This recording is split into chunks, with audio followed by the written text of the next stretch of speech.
बात कर ले आज के पूरे स्मैकडाउन शो के बारे में जो कि था आयरलैंड से। और आज की आयरलैंड की ऑडियंस क्या कमाल की ऑडियंस थी। सही में यार मैं कहूंगा हमेशा स्मैकडाउन आउट ऑफ यूएसए में जब भी जाता है तो मजेदार लगता है। वहां की ऑडियंस जो चांट लगाती है, जो हाईजैक करती पूरे अरीना को, वो देखकर डेफिनेटली मजा आता है। और साथ ही दोस्तों हम बात करने वाले आज के वीडियो में जो कि अंडरटेकर के बारे में, यानी कि अंडरटेकर इंडिया में क्या आने वाले। एक कल अचानक से रूमर निकल के आया भाई अंडरटेकर आ रहे इंडिया में, वो भी किस लिए?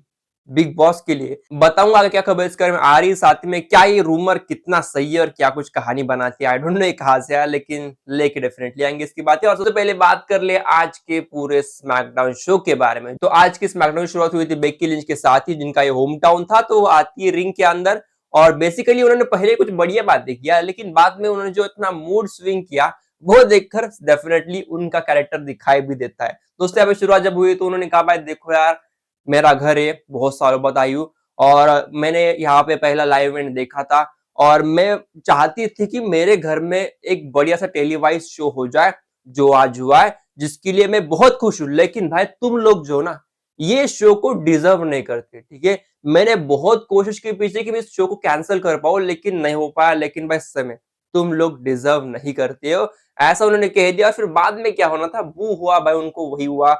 उन्होंने कहा भाई देखो मेरा अमेरिकन हस्बैंड है, हम बढ़िया लाइफ जीते हैं, वो सारी उन्होंने चीज कही। लेकिन उसका दोस्तों यहाँ पे एंट्री होती है टिफनी स्ट्रैटन की, जो आई और उन्होंने कहा भाई देख यार तू कहाँ पे, तेरा है ब्रांड ने, ठीक है, तू जल्दी से रिंग के बाहर चल जा, नहीं तो भाई मैं तेरे को छोड़ने वाली हूँ नहीं। फिर यहाँ पे नाया जैक्स का म्यूजिक हिट हो गया, बंदी आ गई रिंग के अंदर और उन्होंने पहला यहाँ पे टिफनी को, बेकी और नाया दोनों ने मिलकर टिफनी को पीटा। फिर बाद में यहाँ पे आ गई जेड कारगिल बचाने के लिए टिफनी के लिए। तो यहाँ पे बाद में बसर स्टार्ट होना था वो हुआ है और बाद में निकोल्डिस आ गए ऑफिशियल कर दे हुए आज होने वाला तुम्हारा tag team match at the end main event में नाया जैक्स साथ में Becky Lynch versus Z and Tiffany Stratton main event करने वाला है। क्या बात कर ले इसके बारे में, लेकिन ये आज हुआ है, ठीक है। चलो बढ़ते आगे बात कर ले आज का पहला मैच जो कि था मेलो डोन मीज versus motor city machine gun का। उनकी कहानी फिर भी चल रही उनकी बिट्रेयल की, जो शायद हो सकता है, लेकिन मैच में अलग सा ट्विस्ट आ गया।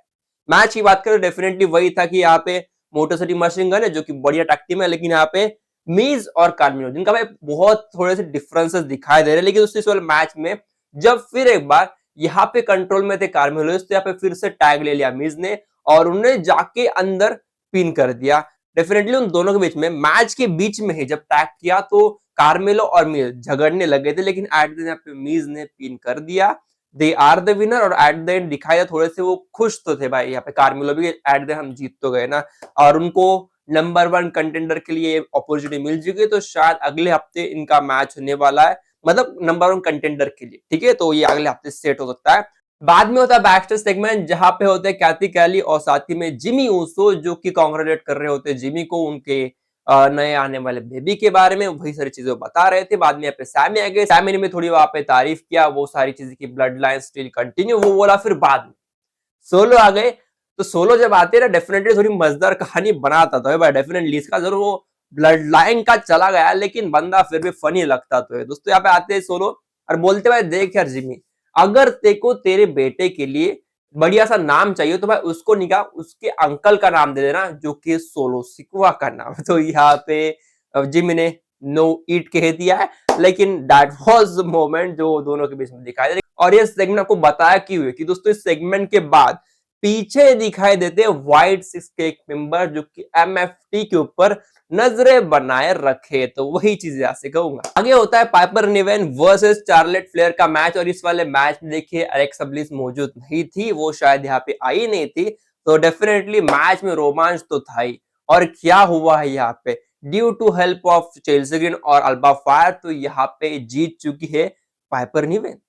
चार्लेट फ्लेयर को पिन किया है भाई, क्या को। और इसी के बाद इनको नंबर 1 कंटेंडर बन चुके हैं और अगले हफ्ते इनका एक टैग टीम का मैच होने वाला है। शायद मैं जितना देखा है शायद इनका हो रहा टैग टीम मैच, ठीक है। इसके बाद आगे डेफिनेटली करेंगे, लेकिन दोस्तों फिलहाल आगे बढ़ते बात कर ले अगला जो सेगमेंट था John Cena versus Logan Paul का सेगमेंट। और यहाँ पे जॉन सीना की एंट्री होती है पहले, जो कि रिंग के अंदर आता है। यहाँ पे थोड़ा भावुक हो गए भाई, क्योंकि ऑडियंस जैसे चांट लगा रहे थे उनको अच्छे तरीके से, तो थोड़ा सा आंखें आ रहे जब वो सैल्यूट मार रहे थे।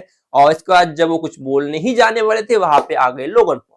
बंदा आया है और आते ही संग जॉनसन को ट्रोल करना स्टार्ट किया, भाई तू क्या बंदा है, कैसा है, सारी चीजें उन्होंने कह दी। और उन्होंने ये भी कहा देखो यार, तुम लोग मुझे आउटसाइडर बोलते हो, लेकिन क्या मैं आउटसाइडर हूँ? मैं पिछले 4 साल से इस कंपनी में काम कर रहा हूँ, 4 साल। और आधे जो रोस्टर के मेंबर है ना, उन्होंने इतना समय बिताया भी नहीं इस कंपनी में। तो भाई क्यों मैं फिर भी आउटसाइडर हूँ? मैं आउटसाइडर बिल्कुल भी नहीं हूँ, ठीक है? जॉन सीना, तू क्या भाई, तू दोगला बनता है। तू प्रिटेंड करता है कि तू 23 साल 25 साल से इस कंपनी में काम कर रहा है, हर एक पीएलई में तू लड़ेगा, लेकिन बाद में हॉलीवुड की तरफ भाग जाता है। और इसके बाद जॉनसन ने जब माइक अपने हाथ में लिया, तो भाई देख यार लोगन पॉल, मैंने क्या, देखो अगर देखता तो मैं सोचता हूँ भाई तू नहीं क्या फ्यूचर वर्ल्ड चैंपियन है, तू बहुत बढ़िया बंदा बनेगा फ्यूचर में, इस कंपनी का तो फ्यूचर है ऐसा लगता है मुझे। लेकिन भाई तूने डिसअपॉइंट किया। तू डेफिनेटली आउटसाइडर तो बिल्कुल नहीं भाई, तू कंपनी में काम कर रहा है और शायद तूने 23 मैच दरअसल किए ना, अच्छा नंबर है वैसे, ठीक है 23 मैच, लेकिन मैं पिछले 23 साल से इस कंपनी में हर एक दिन काम करते आ रहा हूँ, ठीक है ना। और हाँ देख, तू आउटसाइडर तो बिल्कुल नहीं, लेकिन तू है एक पैरासाइट, ठीक है, ये बात ध्यान रखना। तो यहाँ पे ऑडियंस के जो चांट थे पैरासाइट लोगन के, भाई साहब क्या थे आज की ऑडियंस, वो लग भी रहा था। और दोस्तों फिर बाद में यहाँ पे जब लोगन पॉल ने मारने की कोशिश की जॉनसन को, जॉनसन ने डक किया, एटीट्यूड एडजस्टमेंट लगा दिया और कहानी खत्म कर दी, और चलो भाई निपट गई इनकी कहानी, जॉन सीना चले गए। तो ठीक ही था सेगमेंट वैसे कहा था, लेकिन हाँ वही है कि मैच की फील नहीं दे पा रहे ये जॉन सीना और लोगन पॉल की चीज में, वो लग रहा है थोड़ा सा कुछ तो मिसिंग लग रहा है। लेकिन चलो फिलहाल आगे बढ़ते हैं, बात कर ले आगे जो मैच था, जो कि था स्ट्रीट प्रॉफिट वर्सेस एमएफटीज का। मैच वाज लिटरली इंटरेस्टिंग, ठीक है, मैं मैच की बात करूंगा, मैच के रिंग साइड में जो बजर है वो इंटरेस्टिंग है। यहाँ पे क्या हुआ कि बेसिकली यहाँ पे इंटरप्शन सोलो का और टाला टोंगा का तो होना ही था मैच में, जो हुआ है। तो यहाँ पे इंटरप्शन के बावजूद भी यहाँ पे at the middle of the match यहाँ पे आ गई जिमी यूसो। जिमी यूसो आए स्टील चेयर के साथ आए और यहाँ पे टाला टोंगा को मार दी, ठीक है। बाद में इतने से रुक नहीं गए, यहाँ पे फिर से मारने लगे, लेकिन यहाँ पे टाला टोंगा इज वेरी स्ट्रांग, तो उन्होंने चेयर शॉट सहन कर दिए। फिर बाद में उन्होंने अपने जिमी को पेला और बैक स्टेज के ऊपर लेके चले गए। और फिर यहाँ पे सोलो जब भी यहाँ पे अनाउंसर टेबल को खरीदते और बोल रहे भाई जाओ उसको मार किया, पीछे से आ गए सैमी ज़ैन ने यहाँ पे टेबल के ऊपर गिरा दिया सोलो को। बाद में यहाँ पे सोलो को भी हलवा किक मार दी उस अनाउंसर टेबल के ऊपर ही, और ये कहानी यहाँ पे खत्म कर दी सोलो की, और रिंग के अंदर यहाँ पे पिन कर दिया एमएफटीज को और जीत गए स्ट्रीट प्रॉफिट। तो that was the story of this match. और एक और चीज कह दूं, यहाँ पे सोलो वर्सेस सैमी ज़ैन ऑफिशियल हुआ है नेक्स्ट वीक के स्मैकडाउन शो के लिए। आई वाज शॉक, भाई ये क्या हुआ है। मैं सोच रहा था कि ये वाला मैच होगा क्लैश इन पेरिस में, अगले हफ्ते हो रहा है, ठीक है। तो यहाँ पे यही कहूंगा फिलहाल जितना मैंने सुना है कि 6 से 7 मैच करने वाले क्लैश इन पेरिस, तो स्मैकडाउन का तो चांस गया अभी, शायद से एक और मैच हो सकता है जो कि होगा ऑफिशियल एट द रॉश, वही कहूंगा फिलहाल, तो वही कह सकता हूं। तो इसकी बातें यहीं पे रुकता हूं। चलो अभी आगे बढ़ते बात कर ले, अगला जो मैच था वो था Aleister Black versus R Truth का, लेकिन यहाँ पे हो गई मजेदार कहानी। आर ट्रुथ तो आए नहीं, आर ट्रुथ गलती से जॉर्जिया में पहुंच गए, जो कि डरबन जॉर्जिया है, वहां पे बंदा पहुंच गया और उसको आना था डरबन आयरलैंड में। तो उसने कहा भाई देखो मुझे पता नहीं था कि यहाँ पे 2 डरबन है, मुझे लगा एक ही डरबन है, फिर मुझे बाद में पता चल गया कि यहाँ पे तो आना ही नहीं था। तो डोंट वरी, लेकिन मैं जरूर नहीं आया, लेकिन भाई मैंने तेरे लिए मेरा दोस्त भेजा है जो चाहता था कि तेरे सामने एक मैच लड़े, तो उन्होंने यहाँ पे बोल दिया कि भाई मेरा दोस्त आ रहा है। तो इसके बाद यहाँ पे म्यूजिक हिट हो गया डेमियन प्रिस्ट का, बंदा आ गया एकदम गुस्से में, रिंग के अंदर आया एलिस्टर ब्लैक को पेला। ये वाला मैच उसे ऑफिशियल नहीं था, इसीलिए यहाँ पे आ गए सिक्योरिटी, रोकने की कोशिश की, लेकिन स्टिल यहाँ पे दोनों की बसर स्टार्ट ही थी, बैक स्टेज तक ये लड़ते हुए गए। और लग रहा है कि इनका मैच तो सेट ही हो सकता है at the clash in Paris, ये एक चांस है भाई, इनका मैच चांस है जो कि शायद क्लैश इन पेरिस में हो भी सकता है।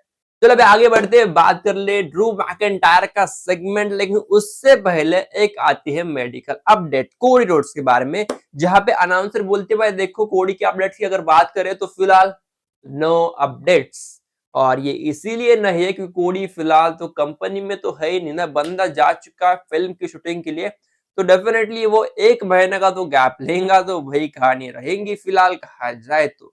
और यहाँ पे ड्रू आजा, ड्रू बोलते हुए देखो क्या कुछ अपडेट है क्या इसके बारे में, तो यहाँ पे अपडेट नहीं थी, तो उन्होंने कहा भाई देखो कोडी जो है ना वो लिटिल डैश डैश है जो बता नहीं पाऊंगा यहाँ पे, और उन्होंने कहा भाई देखो कोडी ने क्या अभी तक तो कुछ रिपोर्ट आई है नहीं, लेकिन बता दो कोडी भाई जो जहां पे भी अपनी फैमिली के साथ, अपनी वाइफ के साथ टाइम बिता ले, सेल्फी ले ले, इसके बाद तुझे मैच लड़ना है मेरे सामने, ठीक है, ड्रू मैकिंटायर के सामने, और मैं तेरे से वो तेरा टाइटल लेने वाला हूं। इतना कहने के बाद ऑडियंस में से बहुत लंबे से चांट लगे, और यहाँ पे ड्रू भी कंफ्यूज हो भाई अभी लोग क्यों इतना जोर जोर से चिल्ला रहे।